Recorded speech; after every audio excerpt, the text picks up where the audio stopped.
There are players, fans, even folks in the media who just can't stand that it's Caitlin Clark, all day, every day. It eats at them. They believe they should be getting that same spotlight. And the issue isn't really that one player is getting all the love, it's who that player is.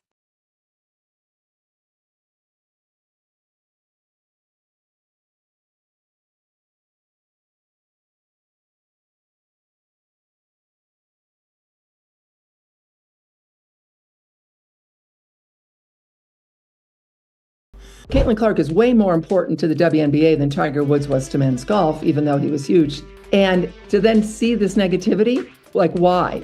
And what should have been done? I looked seriously at the leadership of the WNBA. And how could you not be prepared for this moment? You've seen it happening in the Big Ten. You've seen it in Iowa. You see these TV ratings. So, here we are, folks, watching the WNBA scatter in a frenzy, like cockroaches when the lights suddenly flick on. Christine Brennan's book, Her Game, Caitlin Clark and the Revolution in Women's Sports, just shot to #1 on Amazon's bestseller list. And believe me, behind those closed doors, league executives are likely scrambling into emergency meetings, desperately trying to figure out how to contain the fallout. Is filling in for Mace. I've been looking forward to this all week. Christine Brennan is one of the best sports writers in the country, has been for a long time. And she has a new book out about Caitlin Clark. It's available for pre-order now. This isn't just any book, either. This one comes from Christine Brennan, a seasoned sports journalist who's been covering women's basketball longer than most of today's players have even been alive. She's not some internet loudmouth chasing clout or clicks. She's the real deal. A woman who's spent decades in the trenches of women's sports journalism. And that's exactly what makes her takedown of the league's failures hit so much harder. To shake the ground of the WNBA. She's been around for a very long time, and she knows the inner and outer workings of this league. Christine Brennan let it be known in multiple interviews that the WNBA was not ready for a superstar like Caitlin Clark. The fact that this book shot straight to #1 says it all. It shows just how hungry the public is for the real story behind Caitlin Clark's treatment. People aren't picking this up because they are chasing warm, fuzzy sports moments. They are buying it because they want answers. They want the truth about what really went down when Clark stepped into the world of professional basketball. And wow, are they getting it? Let's dive into the bombshell that has everyone buzzing. Brennan reveals that the very next day after Clark declared for the WNBA draft, she reached out to a top league official, just to see if they understood the tidal wave that was coming. And their response? They actually compared Clark's impact to when Maya Moore entered the league. Maya Moore. Can you believe that? Declared for the 2024 WNBA draft, USA Today sports columnist Christine Brennan made a phone call to a top official in the WNBA. Quote, "Do you know how big this is?" Brennan asked. That official said Clark's arrival was the biggest thing to happen to the WNBA since Maya Moore came into the league. Folks, Christine Brennan knew that answer right there was like, oh crap. They have no idea what's fixing to happen. And it sounds like from this article... Now don't get me wrong, Maya Moore was an incredible talent and absolutely deserves respect for everything she accomplished. But comparing Clark's mainstream pull to Maya Moore is like stacking a firecracker next to a nuclear bomb. Moore had love in basketball circles, no doubt. But beyond the hardcore women's hoops fans? She was practically invisible to the average person. Brennan instantly realized the league had no idea what kind of phenomenon they were about to unleash. Here was a second-year college player already shattering viewership records, packing arenas to the rafters, and generating more hype than the WNBA had seen in years. And yet, somehow, the league's top decision-makers thought she was just another skilled rookie stepping into the fold. Answered, "What? Wait, what?" Brennan was shocked. Maya Moore, a Hall of Famer, was called, quote, "the greatest winner in the history of women's basketball" by Sports Illustrated in 2017. She was talented, beloved superstar in the league, and she deserved all the attention. But outside the league, Moore went virtually unnoticed. So Christine Brennan knew Caitlin Clark was not going to go unnoticed at all. Clark. The level of institutional blindness on display here is almost hard to believe. These are the people trusted to run a professional sports league, charged with shaping strategy, handling marketing, setting schedules, developing stars. And yet, they somehow missed the clearest, most obvious gold mine in the entire history of women's sports, even as it stared them right in the face. What makes it all the more maddening is that Caitlin Clark's rise didn't come out of nowhere. She'd been building a massive, devoted following for years at Iowa. The signs weren't subtle, they were flashing in 10-foot-tall neon. And still, somehow, WNBA leadership managed to read the moment with their eyes shut. Watching from home like everybody else, and I think, guys, that actually helped me understand as a journalist the fascination, because I've covered a lot over my career and been very fortunate to be at Wimbledon's and Super Bowls and Tiger Woods and you name it, I've covered it. And I'm so lucky to have done that. And I found myself fascinated, who is this? And I'm getting text messages from guys who would never have watched a second of women's basketball. Good guys, they want their daughters to play sports. I mean, good people, but just And they're texting, are you there? I'm watching. Are you seeing this performance? And that told me something that I actually was very helpful to be at home watching it versus being on press row, talking to a bunch of other journalists, that okay, there's something going on in the country here. And it's everyone's fascinated and people are standing in line for hours in the cold around the Big Ten, this barnstorming tour. And it's all about a basketball player who happens to be a woman. Brennan's book lays bare how this massive disconnect sparked a chain reaction of missed chances and terrible calls. The league's marketing strategy? Completely off from day one. Instead of centering everything around their new megastar, they treated her like just another rookie who had to prove herself. Remember that league commercial with some random staffer welcoming fans to the WNBA? That should have been Clark, right from the start. Her face should have been everywhere, in ads, on social media, leading every promo push. But no, the league acted like letting her join their precious little club was some kind of gift. The book even shows the Indiana Fever weren't remotely ready for the crowds she'd bring. At her first preseason game, security was stunned. Fans were already lined up 2 hours before doors opened. 2 hours, for a preseason WNBA game. Parking lots were packed like it was a Pacers playoff night. 14,000 people showed up, and the arena staff had never seen anything close to it. One guy running the garage said he'd only ever seen that kind of turnout for major Pacers games, not Fever ones. They simply didn't have the setup to handle the Clark effect, despite having months to get ready. This wasn't just bad planning. It was willful blindness. The league had all the same data as everyone else. They saw the Iowa crowds, the sky-high TV numbers, the viral clips. And still, they chose to look the other way and act like this was just business as usual. The thing I don't get, Christine, is that in the case of Tiger and in the case of Jordan, the other players and the league around them, in Tiger's case, the PGA Tour, realized that a rising tide raises all boats and were incredibly supportive of Tiger and Jordan.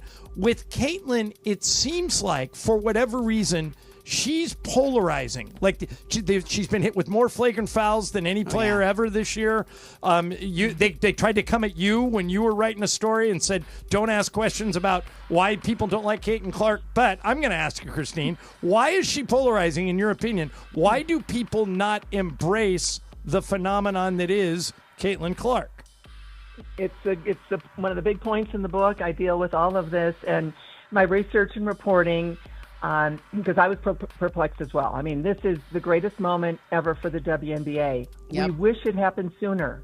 Of course we wish it happened sooner. There were amazing players who, as you know, both you guys know, were toiling in obscurity, the male-dominated mainstream sports media ignoring them. The financial consequences of this level of incompetence are absolutely staggering. Brennan's book highlights Dr. Ryan Brewer's analysis of Clark's economic impact, and the numbers were so massive, he actually thought he messed up. He reran the calculations over and over because the results felt unreal. We're talking hundreds of millions in economic ripple effects from just one player.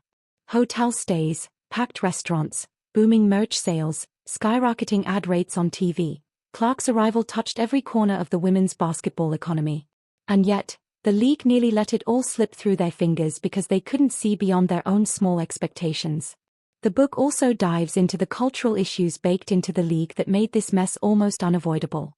There's apparently a mindset, shared by some league officials and even players, that chasing mainstream popularity somehow dilutes what the WNBA is supposed to be. Authenticity. That's the word, but the thinking behind it is the most backwards logic imaginable for a professional sports league. Brennan interviewed renowned sociologist Harry Edwards, who pointed out something so basic, it's almost painful to realize it was ignored. The league should have hosted workshops for players, helping them prepare for Clark's arrival and the tidal wave of attention that would follow. But instead of guiding them through the change, the league just tossed her into the lion's den and crossed their fingers. And this is where the book shifts into something deeper, more psychological. Edwards suggested the league could have shown players that Clark's rise would lift everyone. Better TV deals, bigger paychecks, more sponsors, and a brighter spotlight for all. But instead, too many players seemed to see her popularity as a threat, a zero-sum game where her wins meant their losses. And the racial undercurrents Brennan unpacks? They are delicate, but also impossible to ignore. Important. Because Brennan doesn't dodge the truth, she leans into it. She openly acknowledges that a huge part of Clark's fan base is made up of people who had never followed women's basketball before. And yes, some of these new fans don't exactly share the same political or cultural views as the league's players or officials. The book argues that the league should have braced for that culture clash, not acted like it wouldn't come. When hundreds of thousands of fresh eyes, many with different mindsets, suddenly pour into your world, there's bound to be tension. A smart, proactive leadership team would have seen it coming and built strategies to guide the transition. But instead, the league seemed blindsided by every single wave Clark brought with her. They weren't ready for the crowds. They weren't ready for the press frenzy. They weren't ready for the flood of money. And they certainly weren't ready for the culture shift. The book's commercial success is rattling the WNBA to its core, because now, their failures aren't just whispered about by insiders. They are being laid bare for the whole world to see. This isn't niche basketball chatter, it's everyday people discovering just how badly the league bungled the biggest opportunity in its history. And the timing? Couldn't be worse for the league. Clark's deep into her second season, still smashing records, still pulling in massive viewership. Every time she steps on the court and delivers those numbers, it's a glaring reminder of what the league nearly squandered through sheer mismanagement. Brennan's revelations have global weight, too. Women's basketball is expanding fast on the international stage, and the WNBA had a golden chance to lead that charge. But Clark's magnetism wasn't just an American story, it had worldwide reach. And instead of her brilliance being the headline, the league's dysfunctions stole the spotlight. Brennan pulls the curtain back on a marketing department that, incredibly, had no idea how to handle the storm Clark was bringing with her. No comprehensive strategy to harness her popularity. No real grasp of who she appealed to. No plan to keep the momentum alive. That's what Brennan found, and it's shocking. This is basic business 101, the kind of thing any capable organization should have nailed. When someone with generational talent and mass market appeal joins your league, you don't just welcome them quietly. You build your entire brand strategy around them. You don't treat them like just another rookie trying to earn their place. And the media missteps? Just as damning. Brennan documents how the league completely lost control of the narrative. Instead of owning Clark's arrival and highlighting all the good it was doing, they let critical voices steer the story. They stood by while players and coaches took public jabs, without any pushback. Worse, they failed to defend their own product when it came under fire. The book shows there were actually people within There were people inside the organization who saw it coming, who tried to raise red flags and sound the alarm. But those warnings were brushed aside by leadership too stuck in their old ways to face a changing reality. It's a textbook example of institutional inertia, where the fear of change blocks the path forward. And the scheduling missteps Brennan reveals? Absolutely maddening. The league had every chance to amplify Clark's presence with primetime games and high-profile markets. Instead, they seemed to bury her, like they were almost ashamed of how big she was becoming. Then come the merchandising blunders, just another painful chapter in the league's mishandling. Clark's jerseys and gear should have been front and center from day one. But they couldn't even keep the basics in stock. They literally let millions of dollars slip through their fingers because they couldn't manage simple logistics. And now, with the book blowing up, it's shining a spotlight on a bigger issue, the growing disconnect between what. There's a real gap now between what fans actually want and what league officials think they want. People are clearly craving the truth, honest, unfiltered analysis of how the league handled the Clark phenomenon. And the fact that this book shot to #1? It proves just how big that audience is. Social media has exploded with backlash, most of it aimed squarely at league leadership. Fans are reposting quotes, sharing excerpts, and revealing just how out of touch the WNBA was with its own reality. It's spiraling into a full-blown PR disaster for a league that was already fighting to hold on to credibility. And it's not just the league. The book takes aim at the role of legacy media too, how so many established sports journalists chose to look the other way. Instead of questioning clear missteps, they often echoed the bizarre idea that Clark's soaring popularity was a problem instead of a gift. Brennan's decision to just tell the story straight? It's a breath of fresh air in a space that desperately needed it.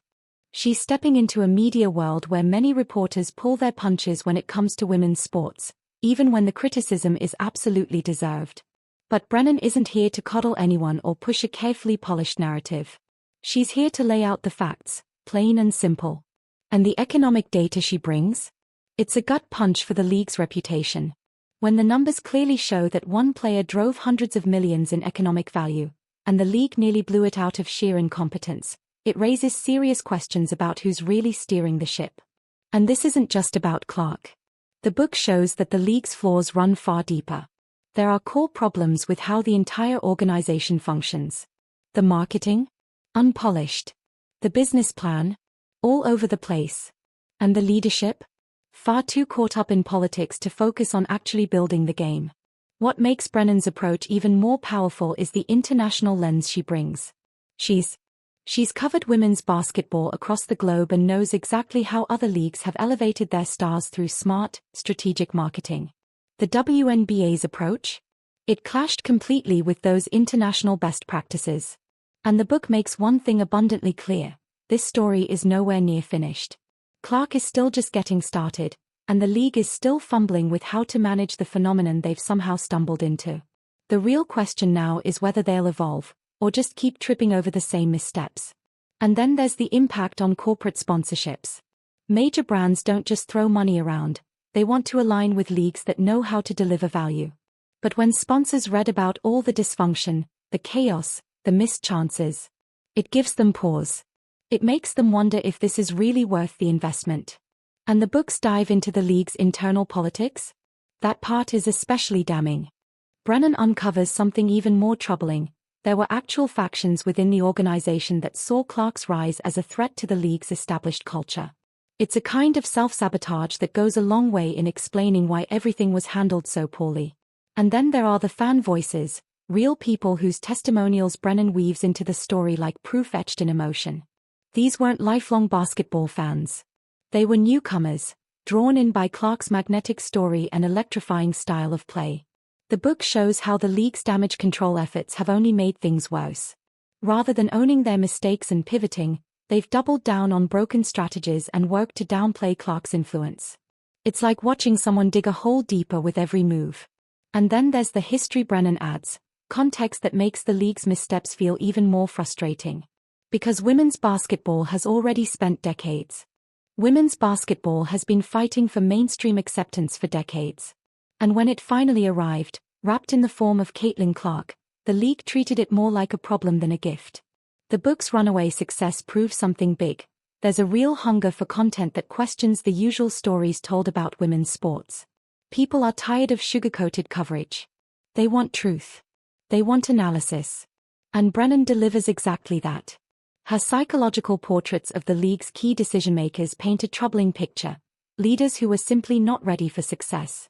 After years of living in the shadows, they didn't know what to do when the spotlight finally turned their way. And the dysfunction didn't just affect Clark. Brennan reveals how that chaos rippled outward, touching other players, disrupting team chemistry, and poisoning league culture. Then there's the media training, or lack of it. The book uncovers just how shockingly unprepared the league was. Apparently, they offered zero guidance. There was no media prep. No coaching. Nothing to help players and staff handle the tidal wave of attention that came with Clark's rise. And that led to one PR mess after another. disasters that could have been avoided with just a little foresight. The book shows some inside the organization did see the cracks forming early, but couldn't break through the walls of resistance baked into the league's culture. It's the all-too-familiar story of an institution sabotaging itself. And the consequences? They stretch far beyond basketball. American women's sports had a real shot to prove themselves on the global stage, with excellence, with professionalism. But thanks to the WNBA's missteps, dysfunction became part of the headline. Christine Brennan didn't just write a book, she held up a mirror. And what the world saw reflected back was staggering incompetence. Let's be honest, it was long overdue. The league had a golden opportunity with Caitlin Clark, and they blew it in dramatic fashion. If you're here for more no-fluff breakdowns of sports league meltdowns, hit that like button and subscribe, because we're not pulling punches here.